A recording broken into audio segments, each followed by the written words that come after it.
साई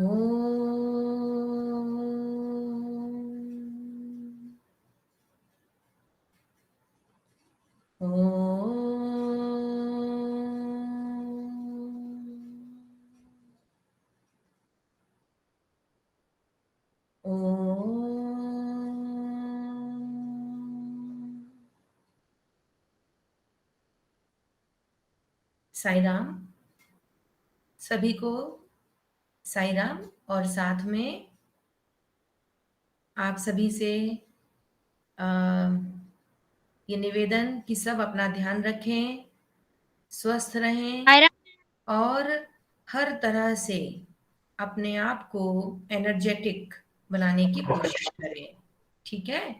तो आज की हम क्लास शुरू करें उससे पहले हमें ये बताइए कि सब परिवार स्वस्थ और सुखी हैं?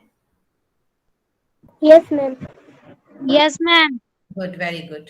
और सारे छोटे-छोटे बच्चे, क्योंकि आप 7th क्लास में हो, आप छोटे भी हो लेकिन अब आप बड़े हो गए हो। तो छोटे बच्चे इसलिए कहा कि अभी भी आप हरकतें, शैतानी करते हो कि नहीं? मम्मी-पापा को परेशान कितने बच्चे नहीं करते? जो परेशान नहीं करते वो बड़े हो गए हैं। जो अभी भी परेशान करते हैं वो बड़े नहीं हुए। मैम मैं थोड़ा थोड़ा करता हूँ, ज्यादा नहीं करता पर। तो मैम मैं आप भी थोड़ा करता हूँ। थोड़ा-थोड़ा करता हूँ, इसके मतलब मैंने जो कहा वो बिल्कुल सही है कि आप बड़े भी हो और आप छोटे भी हो। यस मैम, मैं इतना ज्यादा नहीं करता, मैं बात मान लेता हूँ मम्मी पापा की जो भी बोलते हैं वो। मतलब थोड़ा-सा बड़ा होने लगा है। हार्दिक अब थोड़ा-सा बड़ा होने लगा है ना? तो सभी बच्चे अपने आप को समझें, अपने आप को देखें, अपनी ज़िम्मेदारियाँ समझें, छोटी-छोटी ज़िम्मेदारियाँ। और आपको पता है, अपनी मम्मी की, अपने पेरेंट्स की छोटी-छोटी सी मदद करके आप बहुत बड़ी हेल्प करते हो उनकी। येस और no? Yes ma'am. Yes yes ma'am. Ma'am. है ना? यदि यस मैम। चीज़ चाहिए जो दूसरे रूम में रखी है, आपने दौड़ के लाके दे दी, ये भी आपके द्वारा की गई एक बहुत बड़ी मदद होती है। आप मम्मा की बात मानते हैं, ये बहुत बड़ी मदद होती है। मम्मी ने जो भी आपके लिए बड़े प्रेम से बनाया है, आप उसे बिना रोए, बिना चिक-चिक करे खाते हो, ये भी बहुत बड़ी मदद होती है। क्यों? क्योंकि इससे मम्मी को खुशी मिलती है। करेक्ट? होता है ना ऐसा?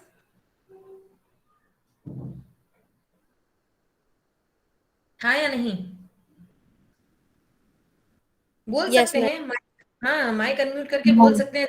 देखो, अगर यस मैम। आप जब कैमरा ऑन रखते हो तब मुझे लगता है कि Yes. क्लास जीवंत है। अब आप लोग दिखते भी नहीं हो और बोलते भी नहीं हो, तो फिर कैसे अच्छा लगेगा? ऐसा लगेगा मैं अकेली बात कर रही हूँ। Behind the screen, other side of the screen आप हो, तो आपको देख के बहुत अच्छा लगता है। Thank you Gaurik, thank you Pratyushm. आपको देखते हैं तो अच्छा लगता है और आपको पहचानने लगते हैं फिर, है ना? क्योंकि 7th में ये पहला मौका है मेरे लिए कि मैं आपको हिंदी पढ़ा रही हूँ। कभी आपका अरेंजमेंट लेने गए होंगे जब हम स्कूल में थे तब, तो हो सकता है आप मुझे पहचानते हो, लेकिन मैं आपको तब पहचान पाती हूँ जब मैं आपकी सुंदर सुंदर मुस्कुराती हुई शक्लें देखती हूँ। यस भव्य, गुड, स्मार्ट, लुकिंग स्मार्ट। तो हाँ, आरुष तो है ही स्मार्ट। गुड। अच्छा, एक और कोशिश करेंगे कि सभी बच्चे यूनिफॉर्म पहन के बैठेंगे ना, तो बहुत मजा आएगा। पूरी क्लास ऐसे लगेगा जैसे हम अपने विद्यालय में आ गए हैं। जिनके पास नहीं है कोई बात नहीं, मैम क्या? है ना? यूनिफॉर्म अगर आप पहनेंगे तो बहुत अच्छा लगेगा। लेकिन यदि किसी के पास नहीं है अभी यूनिफॉर्म, या आप आउट ऑफ होम कहीं और हैं आप, तो ओके चलेगा। बट मैंने क्या कहा, कोशिश कीजिएगा, ठीक है? तो समर वेकेशन पे जाने से पहले हम लोग 2 पाठ पढ़ चुके हैं। कौन-कौन से हैं वो 2 पाठ? मैम हम पंछी हम उन्मुक्त गगन के और दादी माँ। करेक्ट। मैंने आपसे कुछ रिक्वेस्ट की थी समर वेकेशन पे जाने से पहले। कुछ असाइनमेंट दिया था। देखते हैं किसको याद है।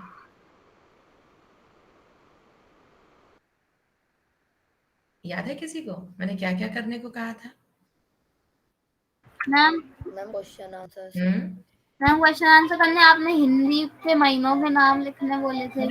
यस, हाँ, क्वेश्चन और आंसर मैम या तो पीपीटी बनाना दादी माँ या फिर हम पंछी उन्मुक्त गगन के इन दोनों चैप्टर्स में से किसी की भी पीपीटी या फिर चार्ट पेपर या फिर कुछ अलग सा करना। अरे त्रिशा, Yes, तुमको ma'am. कैसे पता है? आई एम सरप्राइज, त्रिशा को कैसे पता है?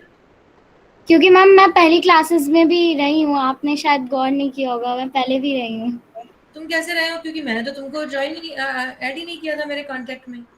नहीं, मैं थी, मैंने आपको एक बार फोन भी किया था कि मैम इसमें क्या करना है, क्या मैं चार्ट पेपर बना सकती हूँ, ओके, तो शायद नमन भैया ने फोन उठाया था। अच्छा, तब मैं आपको पहचान नहीं पाई थी। ओके, गुड, ठीक है त्रिशा। मुझे लग रहा था आज आपकी फर्स्ट क्लास है, तो नो बी, मैम, ये मेरी फर्स्ट क्लास है। इट्स वेरी गुड कि न्यू स्टूडेंट है और बहुत जल्दी से सारी बात को समझा है। तो त्रिशा, आपने कुछ किया भी क्या? यस मैम, मैंने चार्ट पेपर बनाया है। अभी दिखा सकते हैं? Of course ma'am. ओके, चलो, और बाकी तब पीपीटी कब दिखानी है? मैम पीपीटी आप कब देखेंगी? पीपीटी कब अच्छा, दिखानी है? यस मैम, पीपीटी आप कब देखेंगी? मैम अभी देख लीजिए। गुड। यदि सभी बच्चे तैयार हैं तो अगले वीक, है ना, यस मैम।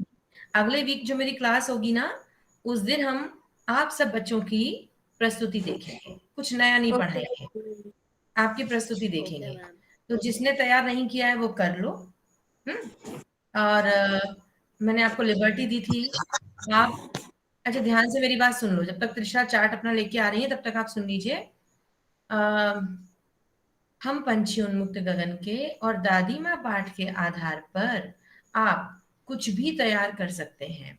आप चार्ट बना सकते हैं, आप पीपीटी बना सकते हैं, आप कोई कविता लिख सकते हैं उसके मैसेज पर आधारित, आप कोई अपनी मन की कहानी बना सकते हैं, दोनों पाठ मैम से मिलती जुलती। मैम मैम मैम हाँ, यस मैम राधे। हम उस कविता में से देखकर मैम जो चिड़िया मैम जो सब बोलती है हम उसकी ड्राइंग बना सकते हैं मैम और आपको दिखा सकते हैं, जैसे कि ड्राइंग नहीं, नहीं ड्राइंग नहीं, ड्राइंग नहीं, उसका कुछ हिंदी से संबंधित कुछ मैसेज तो आए ना बेटा। Okay ma'am. मैम इट्स क्या हम मैम वो कविता है उसका भावार्थ और क्या मैम शब्दार्थ उसके लिख सकते हैं? नहीं, वो तो फिर समझने की बात है, वो तो सभी को करना है। गौरिक, आप क्या कह रहे हो? मैम हम पीपीटी में कविता लिख सकते हैं। देखो, कविता तो ऑलरेडी किताब में लिखी हुई है, तो पीपीटी में कविता लिखने का कोई मतलब नहीं बनता। मेरी मैम मैं तो दिखाऊं? उसके जैसे अलग। हाँ, श्योर श्योर, 100%। हाँ, यस त्रिशा, प्लीज मैम मैं बताइए। दिखाऊं? हाँ त्रिशा, दिखाइए। Okay, good. मेरी प्यारी दादी माँ। दादी माँ, इनके बारे में आपने क्या लिखा है क्लाउड्स में? मैंने इनके बारे में कुछ अच्छी अच्छी बातें लिखी हैं, मैं वो पढ़ के सुनाऊं? बताओ। मेरी दादी माँ का बहुत ही अच्छा नाम है कुमुदनी शुक्ला। मेरी दादी माँ अभी 65, उसको हिंदी में क्या बोलते हैं मुझे नहीं पता, 65 65 साल की हैं और वह अभी भी बहुत सुंदर लगती हैं। ऐसा लगता ही नहीं कि वह 65 साल की हैं। अच्छा, और मैंने ऐसे फ्लावर्स बनाए अलग अलग पॉइंट्स के। तो मैं नेक्स्ट पॉइंट पढ़ती हूँ। दादी माँ बिल्कुल हमारी माँ जैसी होती हैं। वह हमारे लिए बहुत सारी अच्छी अच्छी चीज़ें खाने के लिए बनाती हैं, हमें हमारी माँ की डांटों से बचाती हैं और हमारे लिए सब कुछ लाती हैं। मेरी दादी माँ भी बिल्कुल वैसी ही हैं, वो मेरे लिए सब करती हैं। लेकिन मेरी दादी माँ से मैं बहुत दूर रहती हूँ। वह लखनऊ में रहती हैं, इसलिए मैं उनसे कम मिल पाती हूँ। मेरी दादी माँ बहुत अच्छी हैं और मैं उनसे बहुत प्यार करती हूँ। वह बहुत नरम व्यवहार की हैं, लेकिन जब मैं या फिर मेरे भाई बहन कुछ गलत करते हैं तो वह जितनी ही नरम है उतनी ही गर्म हो जाती हैं। वह मुझे संस्कृत और हिंदी में भी पढ़ाती हैं। मेरी दादी माँ पहले अध्यापिका थी, अब वह कुछ बच्चों को पढ़ाती हैं। वह इन सब कामों में बहुत अच्छी हैं, मतलब कि पढ़ाई बहुत अच्छे से कराती हैं वो। Very good. तो जैसे त्रिशा ने किया ना दिल से, अच्छी बात है, बहुत अच्छा।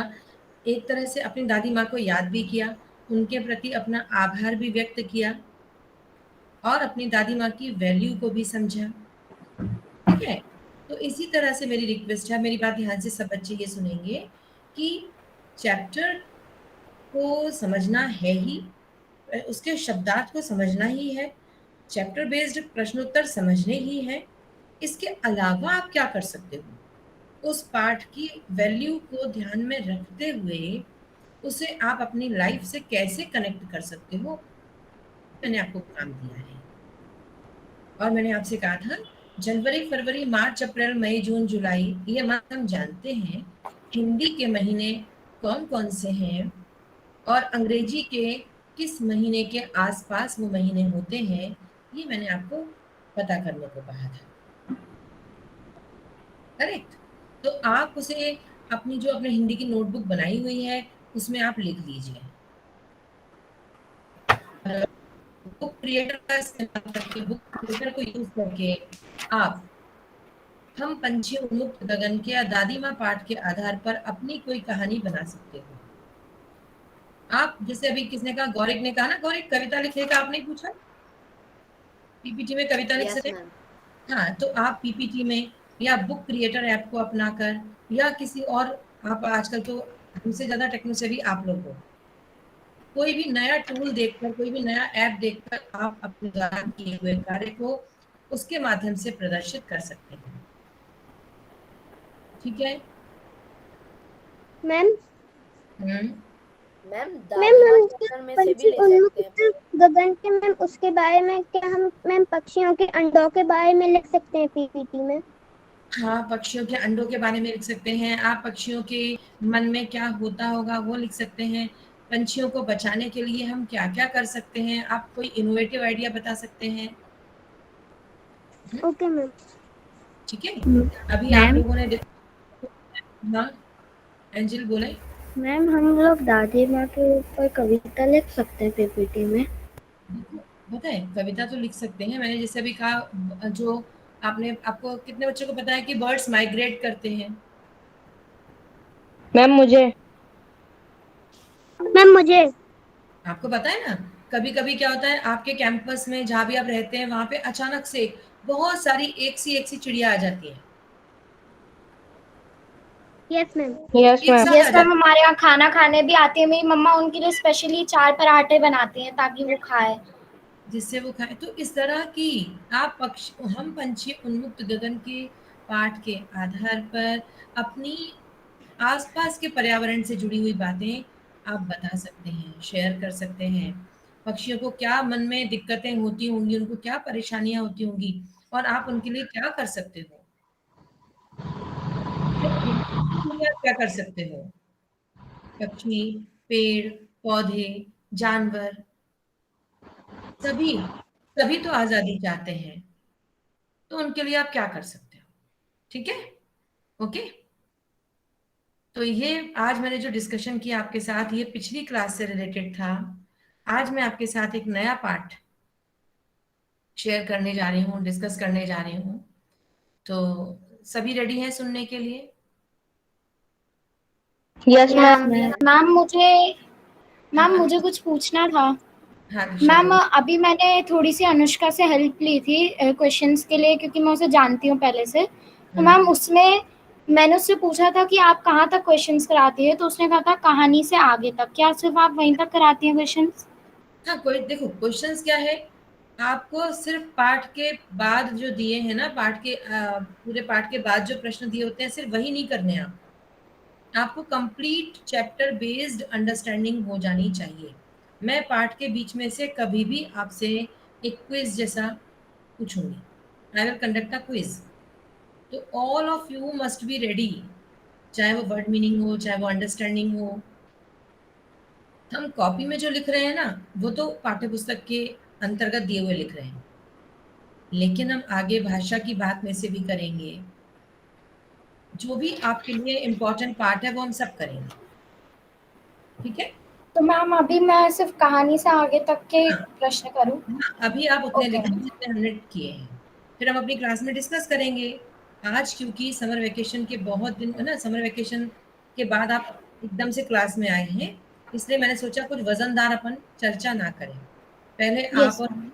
आप और हम के बीच में जो अभी इतने दिनों का गैप आ गया है, उसको कम करने के लिए हम पहले पुरानी बातों को रिकॉल करें कि हमने क्या पढ़ा था, क्या जाना था, क्या आप उससे अभी भी कनेक्टेड हैं या नहीं, या खेल कूद में, वीडियो गेम्स में, मोबाइल गेम्स में सब कुछ गायब हो गया। ये तो मुझे पक्का पता है कि समर वैकेशन में आप में से अधिकतर बच्चों ने बिल्कुल भी पढ़ाई नहीं की है। अगर फ्रेंड के साथ चर्चा भी की है ना, तो सिर्फ गेम्स या बस अपनी मस्ती मौज मस्ती की चर्चा की है। एम आई राइट और रॉन्ग?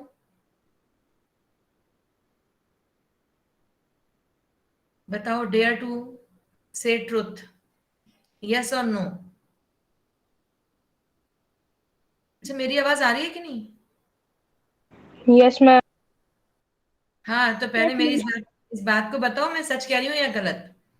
पढ़ाई की बात करने से ज्यादा आप लोगों ने मौज मस्ती और वीडियो गेम्स, मोबाइल गेम्स, इन सब की चर्चा की है, हाँ या ना? Yes ma'am. है ना? तो किसी किसी को साहस होता है सच बोलने का, लेकिन किया सबने यही है। तो अब अपनी पढ़ाई पर वापस आने के लिए, उस चीज से जुड़ने के लिए, आई थिंक कि आज हम एक हल्का सा ये डिस्कशन हमने इसलिए किया कि आप वापस उस मूड में आ सकें, पढ़ाई के मूड में आ सकें। करेक्ट? तो I am going to share, पहले देखिएगा और फिर हम चर्चा भी करेंगे। सब बच्चे ध्यान से सुनेंगे और इंपॉर्टेंट चीजें नोट करेंगे। स्क्रीन विजिबल है? Yes ma'am. यस दिख मैम। रहा है? ओके, प्रत्युष्मा।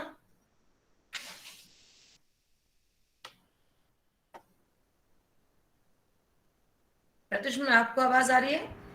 मैम पर वो बफर करता हुआ दिखा रहा है। क्या कर रहा है? मैम आवाज क्या हुआ कट भी रही प्रत्युष्मा? है और मैम उसका वो बहुत लेट रिस्पॉन्स आ रहा है आपकी स्क्रीन का। अच्छा, अच्छा, मे बी नेटवर्क प्रॉब्लम। तो बीच में कहीं हो तो कोई एक मुझे बता दीजिएगा, है ना? Yes ma'am. सब्सक्राइब कर लीजिए। स्टार्ट करते हैं चैप्टर। अभी तक मैंने उन्हें दूर से देखा था, बड़ी गंभीर, शांत, अपने आप में खोई हुई लगती थीं, संभ्रांत महिला की भांति वे प्रतीत होती थीं। तो अभी देखेंगे, आप सोच रहे होंगे मैं लाइन रीड करती जा रही हूँ, अभी समझेंगे कि क्या कहना चाह रहे हैं राइटर। उनके प्रति मेरे दिल में आदर और श्रद्धा के भाव थे। माँ और दादी मौसी और मामी की कूद की तरह उनकी धारा में डुबकियां लगाया करता, परंतु इस बार जब मैं हिमालय के कंधे पर चढ़ा तो वे कुछ और रूप में सामने थी। मैं हैरान था कि यही दुबली पतली गंगा, यही यमुना, यही सतलुज समतल मैदानों में उतरकर विशाल कैसे हो जाती हैं। उछलना और कूदना, खिलखिलाकर लगातार हंसते जाना, इनकी यह भावकंपी इनका यह उल्लास कहाँ गायब हो जाता है मैदान में जाकर। किसी लड़की को जब मैं देखता हूँ, किसी कली पर जब मेरा ध्यान अटक जाता है, तब भी इतना कौतूहल और विस्मय नहीं होता जितना कि इन बेटियों की बाल लीला देखकर होता है। तो अब समझाती हूँ मैं क्या कहना चाह रहे राइटर। हिमालय की बेटियां कौन है? हिमालय की बेटियां नदियों की बात की जा रही है। तो राइटर किसकी बात कर रहे हैं कि अभी कहते हैं कि मैं जो नदियां है ना, इनको आवाज क्लियर आ रही है? Yes ma'am. Yes ma'am. तो अभी आपने जितना सुना उसमें लेखक क्या बताना चाह रहे हैं कि हिमालय से निकलने वाली जो नदियां हैं, आप में से कोई बता सकता है कि जिसने हिल स्टेशंस को विजिट किया होगा, जब आप पहाड़ी इलाके में जाते हैं, हिल स्टेशन पर जाते हैं, वहां पर जब आप नदियों को देखते हैं तो वहां की नदियां कैसी होती हैं? मैम ठंडी। मैम ठंडी और पतली। ठंडी और पतली। और और आपने नदियों वहां इस पहाड़ी क्षेत्रों में आपने झरने नहीं देखे?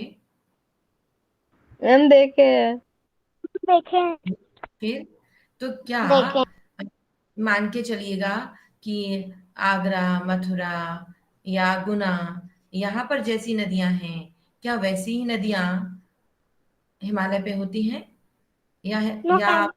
कभी आप इधर गए हो, आप ऋषिकेश गए हो, आप हरिद्वार गए हो, आप देहरादून गए हो, आप और ऊपर जाएंगे तो आप कश्मीर गए हो, लद्दाख गए हो, क्या वहां भी नदियां ऐसी ही होती हैं जैसी हमारे जैसी आगरा एमपी और यूपी में होती हैं? No ma'am. No ma'am. No ma'am, different. वहां की नदियां बहुत तेज गति से बहती हैं, है ना? तेज गति से। और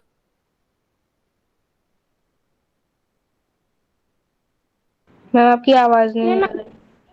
मैम आपकी वॉइस मैम आपकी आवाज, ma'am your voice is not clear. Voice is not आइए, voice is not clear and not okay, तो चलो अभी अपन वीडियो देख लेते हैं, नेटवर्क प्रॉब्लम है आई थिंक। तो मैं दूर से देख रहा हूँ ये कितनी गंभीर है। गंभीर वो लोग होते हैं जो एकदम शांत संभ्रांत महिला, मतलब एकदम अपनी गोद जैसी मुझे ये लगती है। इतनी पतली दुबली लगती है। जब हिमालय से गंगा निकलती है तो एक धारा के रूप में होती है और जमीन तक पहुंचते पहुंचते वो कितनी बड़ी और विशाल हो जाती है। इनका ये जो उछलना कूदना है, खिलखिलाकर हंसना है, मतलब आवाजें करती हैं तो उसको भी राइटर खिलखिलाकर हंसना कह रहे हैं। ऐसा लगता है कि जब ये पहाड़ी इलाके में होती है तो कितनी तेज बहती है, कितनी खुश और कितनी उल्लास भरी लगती है, पर ये जब मैदान में पहुंची है तो ये कहाँ खो जाता है इनका का सारा उल्लास। तो राइटर आगे कहते हैं, जब मैं किसी लड़की को देखता हूँ, किसी कली, कली क्या होती है, जो फ्लावर होता है ना, फ्लावर की जो जो बेसिक जो बड होती है, जो छोटी सी होती है, तो उसको कली कहते हैं। फ्लावर बनने से पहले उस पर मेरा ध्यान अटक जाता है, तब भी इतना कौतूहल, इतना कंफ्यूजन, इतना विस्मय कि क्या है मेरे मन में। ये इनकी जो बाल लीला देख करके बड़ी खुशी सी होती है, बड़ा अच्छा लगता है। बाल लीला का मतलब है जब ये पहाड़ों में होती है तो कितनी शैतानियां करती हुई निकलती है, मुझे बड़ा अच्छा लगता है इनको देखना। कहाँ ये भागी जा रही है? वह कौन लक्ष्य है जिसने इन्हें इतना बेचैन कर रखा है? अपनी महान पिता का विराट प्रेम पाकर भी अगर इनका हृदय अतृप्त ही है तो वह कौन होगा जो इनकी प्यास मिटा सकेगा? तो क्या बात कर रहे हैं ये? कहाँ ये भागी जा रही हैं? ये जो नदियां हैं ये इतनी तेज तेज बह रही हैं, ये भागकर जाना कहाँ चाहती हैं? इनका लक्ष्य क्या है? कहाँ पहुंचना चाहती हैं? इनकी डेस्टिनेशन क्या है? क्या इनका गोल है? ये इतनी बेचैन क्यों है? महान पिता का विराट प्रेम, तो महान पिता कौन है? इनके हिमालय की जो बर्फ की चोटियां हैं जहां से इनको पानी मिल रहा है, वही तो इनके पिता है।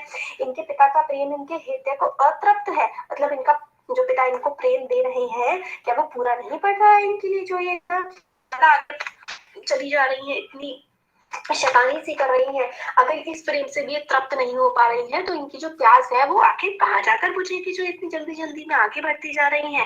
बर्फ जली नंगी पहाड़ियां, छोटे छोटे पौधों से भरी घाटियां, बंधुर अधिक सब्ज उपत्याएं, ऐसा है इनका लीला निकेतन। तो मतलब ये कहते हैं कि इतने छोटे छोटे पौधे हैं और बड़ा ही खूबसूरत सा पूरा का पूरा नजारा है, पौधों से भरी घाटियां, घाटियां इंग्लिश में इनको वैली बोला जाता है, और हर तरफ जो है सब्जियां और बहुत ही ज्यादा खूबसूरत पेड़ पौधे फूल सब कुछ है। इनकी लीला जो है वो कितनी ज्यादा खूबसूरत है। खेलते खेलते जब ये जरा दूर निकल जाती हैं तो देवदार, चीर, सरो, चिनार, सफेदा, केल के जंगलों में पहुंचकर शायद इन्हें बीती बातें याद करने का मौका मिल जाता होगा।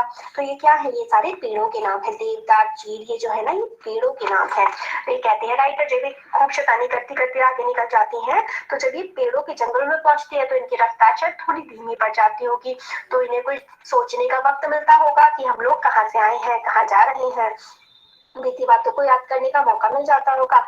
कौन जाने बूढ़ा हिमालय अपनी इन नटखट बेटियों के लिए कितना सिर धुनता होगा। बड़ी बड़ी चोटियों से जाकर पूछिए तो उत्तर में विराट मौन के सिवाय उनके पास और रखा ही क्या है। तो फिर आगे कहते हैं राइटर कि जो बूढ़ा हिमालय है ये अपनी जो इनकी नटखट बेटियां ये नदियां हैं ये किस तरीके से इसमें पानी देता होगा, वो कौन जवाब देगा? अगर आप हिमालय से जवाब लेने की कोशिश करेंगे तो आपको एक शांति ही वहां पर मिलेगी। सिंधु और ब्रह्मपुत्र ये तो ऐसे नाम हैं जिनके सुनते ही रावी, सतलुज, व्यास, चिनाब, झेलम, काबुल, कपशा, गंगा, यमुना, सरयू, दंडक, कोसी आदि हिमालय की छोटी बड़ी सभी बेटियां आंखों के सामने नाचने लगती हैं। तो देखिए ये है ना, ये यहाँ पे ना सारी की सारी नदियों के नाम है। क्या है ये? इन नदियों के नाम यहाँ पर हमें बताए गए हैं। सिंधु, ब्रह्मपुत्र, सिंधु जिसको हम इंग्लिश में इंडस नदी कहते हैं, ब्रह्मपुत्र तो आपको पता ही है, और बाकी रावी भी नदी है, सतलुज, ब्यास, ये सारी की सारी नदियां। Grammarly can help you write quickly and confidently, so you never have to slow down at work. Stay on top of emails.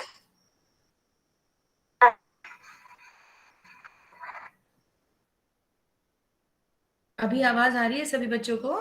Video सुनाई दे पा रहा है? Yes ma'am. Yes ma'am. तो देखो नदियों के नाम, इसमें नदियों के नाम आ रहे हैं, नदियों के नाम नोट कर लो, वृक्षों के नाम ये नोट करो। और अभी तक आपने जितना सुना, एग्जैक्टली आपको लेखक क्या बताना चाहते हैं कि जो नदियां हिमालय से निकलती हैं, तो जब वो पहाड़ी क्षेत्र में होती हैं तब उनकी गति, उनकी चंचलता, उनकी तेजी वैसी ही होती है जैसे बेटियां अपने पिता की शरण में जब होती हैं, अपने पिता के घर में होती हैं, अपने मायके में होती हैं, तो बहुत चंचल होती हैं। कई बार तो उन्होंने कहा कि पिता सिर धुनता होगा। सिर धुनता होगा वो, जैसे यदि कोई बच्ची बहुत शैतानी करती है, यहाँ से वहां दौड़ती जाती है, किसी मेहमान के आने पर चटपट चटपट बोलती जाती है, तो कई बार माता पिता को ऐसा लगता है कि लोग क्या सोचेंगे। लेकिन छोटे बच्चों के मन में ये भाव नहीं होता। छोटे बच्चे ये नहीं जानते कि कौन क्या सोचेगा। वो तो प्राकृतिक रूप से, है ना, बिल्कुल जैसा उनका मन होता है, वो अंदर उनको कपट नहीं होता। उनको जो करना है वो बिल्कुल बिना किसी संकोच के करते हैं। तो वैसी ही नदियां होती हैं। लेकिन जब ये नदियां बहती बहती आगे पहुंचती हैं, तब इनका रूप बदलता है। लेखक एक प्रश्न करते हैं कि ना जाने है, क्या ये चाहती हैं, इनके मन में क्या है जिसे पाने के लिए दौड़ती जाती हैं, तेज गति से ये आगे बढ़ना चाहती हैं। तो आप में से कोई बताएगा नदी किससे मिलने के लिए दौड़ती है? मैम समुद्र से, सागर से। बिल्कुल सही, बिल्कुल सही कहा सभी ने।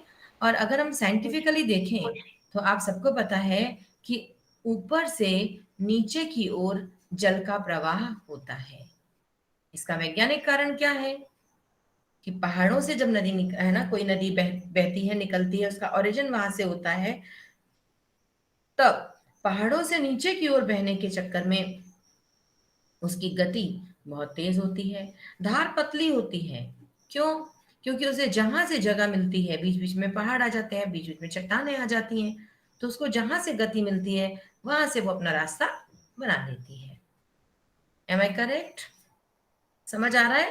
तो इस चैप्टर को बिल्कुल समझ के सुनिएगा, है ना, समझ के। और आपको जहां डाउट आ रहा है ना, आप लिखते जाना, हम आराम से डिस्कस काफी करेंगे। सारी नदियां तो सिंधु और ब्रह्मपुत्र में से ही निकलती हैं। तो जब आप सिंधु ब्रह्मपुत्र का नाम लेते महानदों के रूप में समुद्र की ओर प्रवाहित होती रहती हैं, तो अपने आप में तो सिंधु ब्रह्मपुत्र कुछ भी नहीं है। जो हिमालय है, हिमालय की बर्फ पिघलती है, उस बर्फ के पिघलने की वजह से इन नदियों में पानी आता है, और उस पानी की वजह से ही तो ये आगे बह पाती हैं, समुद्र में जाकर के मिल पाती हैं। कितना सौभाग्यशाली है वह समुद्र जिसे पर्वतराज हिमालय की इन दो बेटियों का हाथ पकड़ने का श्रेय मिलता है। तो कहते हैं कि समुद्र कितना भाग्यशाली है, कितना लकी है कि जो इस पर्वतराज है, यानी कि हिमालय जो है, इनकी जो बेटियां हैं, जो यमुना यहाँ पर इन्होंने ब्रह्मपुत्र और जो इंडस नदी है, सिंधु नदी को इनकी बेटियां कहा है पर्वतराज की, और इनकी बेटियां समुद्र में जाके मिल जाती है। तो समुद्र कितना भाग्यशाली है। जिन्होंने मैदानों में ही इन नदियों को देखा होगा, उनके ख्याल में शायद ही यह बात आ सके कि बूढ़े हिमालय की गोद में बच्चियां बनकर ये कैसा खेला करती हैं। मतलब ये लोग, राइटर कहते हैं कि जिन लोगों ने इन नदियों को सिर्फ और सिर्फ जमीन पर देखा है, सिर्फ प्लेन एरियाज में देखा है तो वो ये इमेजिन भी नहीं कर सकते हैं कि ये जो जब हिमालय की गोद में होती है तो कैसे बच्चों की तरह ये हरकतें करती हैं। माँ बाप की गोद में नंग धड़ंग होकर खेलने वाली इन बालिकाओं का रूप पहाड़ी आदमियों के लिए आकर्षक भले ही ना हो, लेकिन मुझे तो ऐसा लुभावना प्रतीत हुआ वह रूप कि हिमालय को, सरूर और समुद्र को उसका दामाद कहने में भी मुझे झिझक नहीं होती। तो ये राइटर क्या कहते हैं कि जो हिमालय की बेटियां हैं, हिमालय की बेटियां कौन है? नदी। बेटी है यहाँ पर नदी। तो बेटी के फादर कौन हुए, पिता कौन हुए? हिमालय। हिमालय यहाँ पर पिता है, हिमालय यहाँ पर पिता है। और समुद्र कौन है? समुद्र जो है, समुद्र हिमालय के दामाद है। समुद्र है हिमालय के दामाद। ऐसा किसके अकॉर्डिंग है? ऐसा राइटर के अकॉर्डिंग है। सच्चाई में ऐसा कुछ नहीं है, राइटर के अकॉर्डिंग। तो राइटर कहते हैं जो पहाड़ी इलाकों में रहने वाले लोग हैं, भले ही उन्हें इन नदियों में कुछ ज्यादा स्पेशल ना लगता हो, पर मेरे लिए तो ये बहुत स्पेशल है। ये हिमालय की बेटियां हैं। हिमालय जो है वो समुद्र के ससुर है।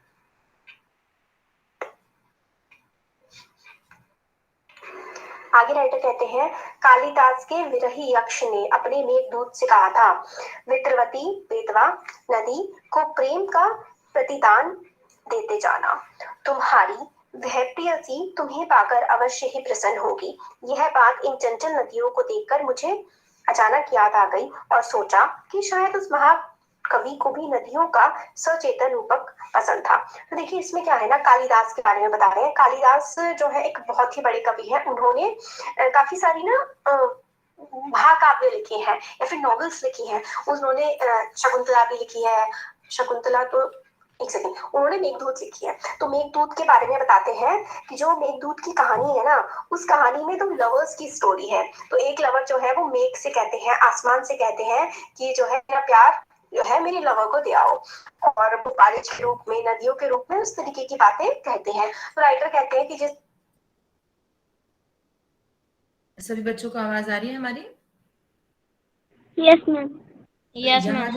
यहाँ पर मुझे लगा कि मैं आपको अपने तरीके से बताऊं। यहाँ पर लेखक ने कहा कि कालिदास ने मेघदूतम लिखा है। क्या रचना है कालिदास की? मेघदूतम, शाकुंतलम, अभिज्ञान शकुंतलम।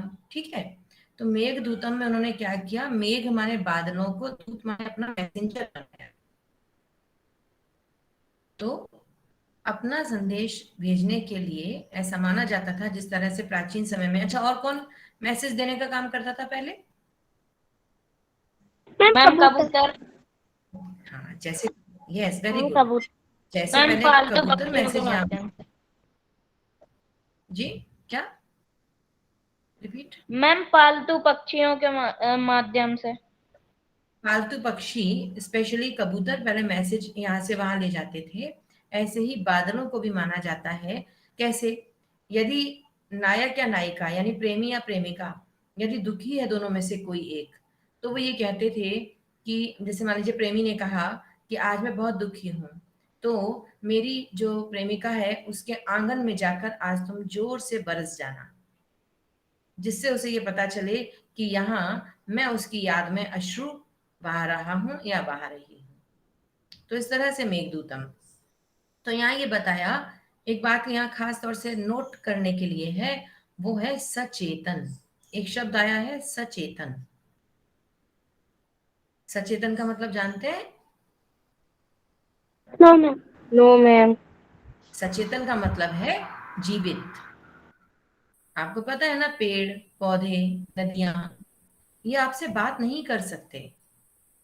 पर्वत, चट्टानें, ये आपसे बात नहीं कर सकते। लेकिन यहाँ लेखक की क्या कल्पना है कि हम सब नदियों के सचेतन रूप को समझें। सचेतन के सामने लिख लीजिए एक शब्द, मानवीकरण। क्या लिखेंगे? मानवीकरण। Any question? अभी भी मेरी बात समझ नहीं आई हो तो मैम समझ नहीं आया। देखो, जैसे वो क्या कह रहे हैं कि गंगा यमुना कौन है? पर्वतराज हिमालय की बेटियां हैं। पर्वतराज कौन है? पिता है ना? तो क्या सच में हिमालय पिता है? जैसे आपके पापा हैं, हम सब लोग जिस तरह से हम लोगों के का एक शरीर है, क्या हिमालय का भी ऐसे कोई शरीर है? Yes ma'am. है, हिमालय का शरीर है? आंख, नाक, कान, मुंह, पाँव, नो मैम। बताओ। मैम नहीं है। नहीं है ना। लेकिन हमने माना क्या कि क्योंकि हिमालय की बर्फ जब पिघलती है तो नदियों का निर्माण होता है, तो हमने क्या कल्पना कर ली कि ये नदियां हिमालय की कौन है?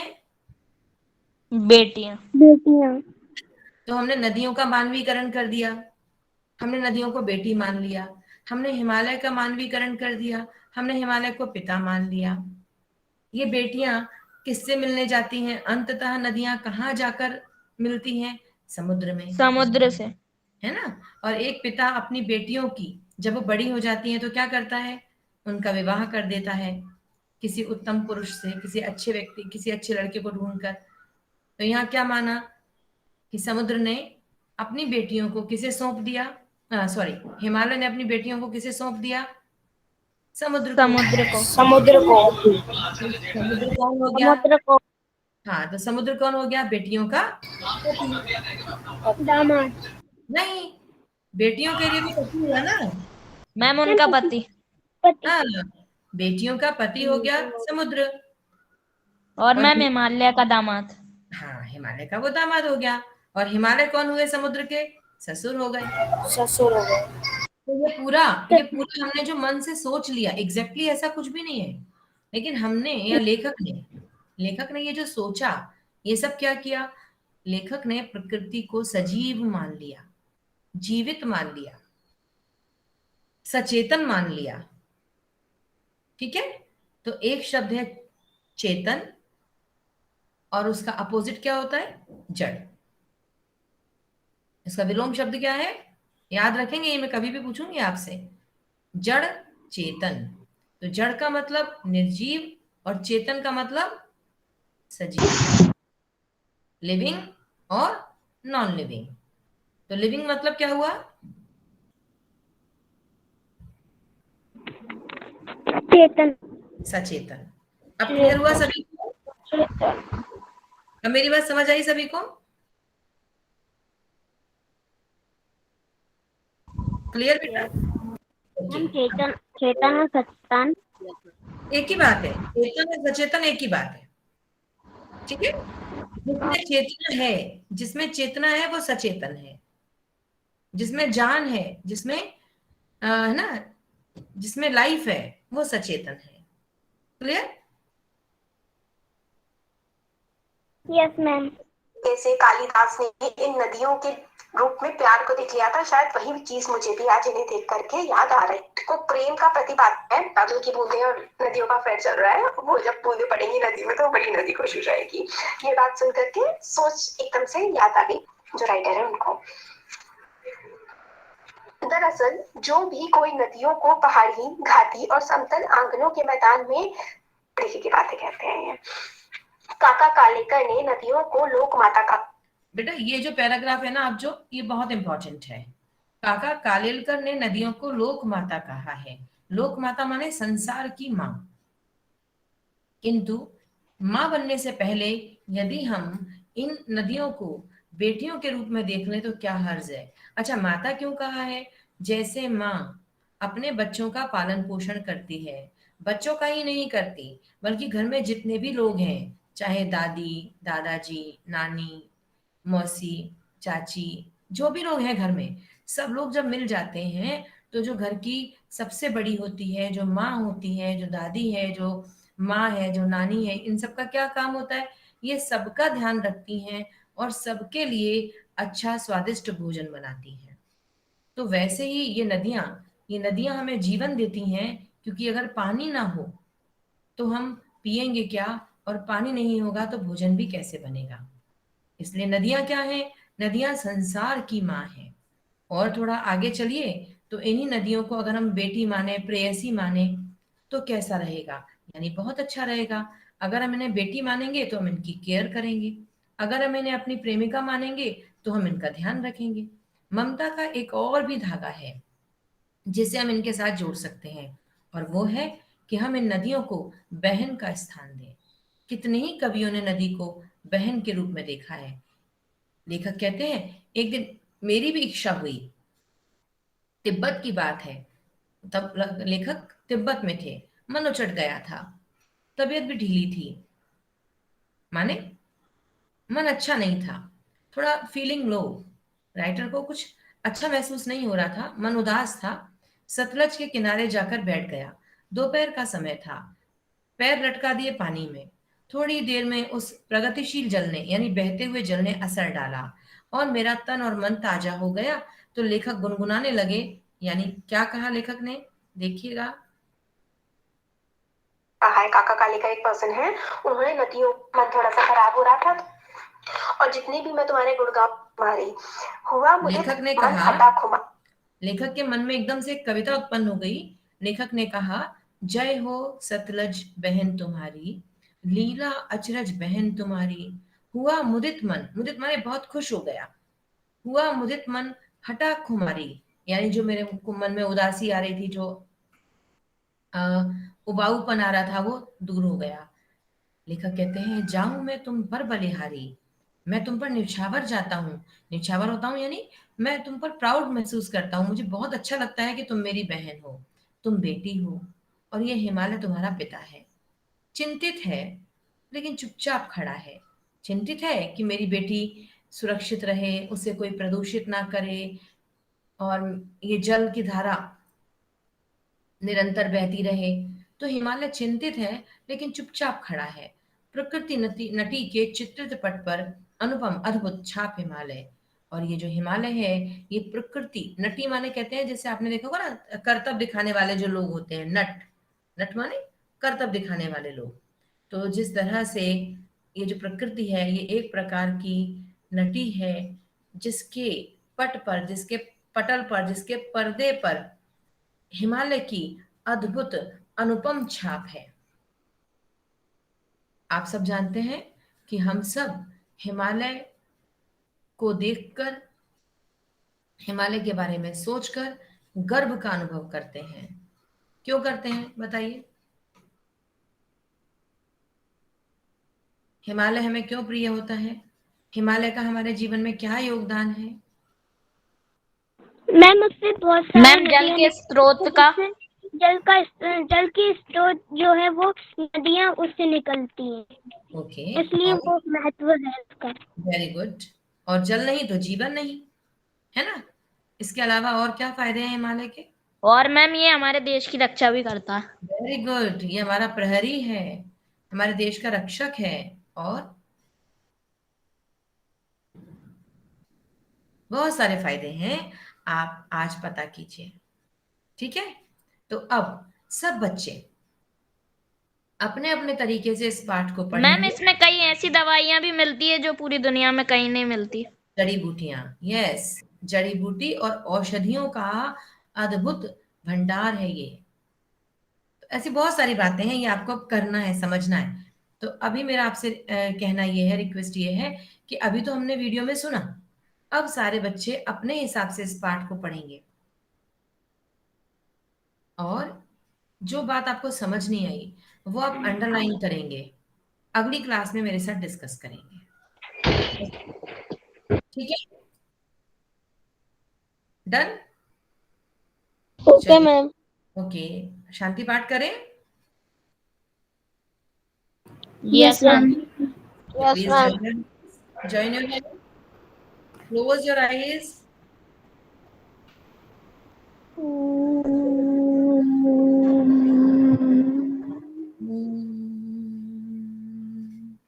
शांति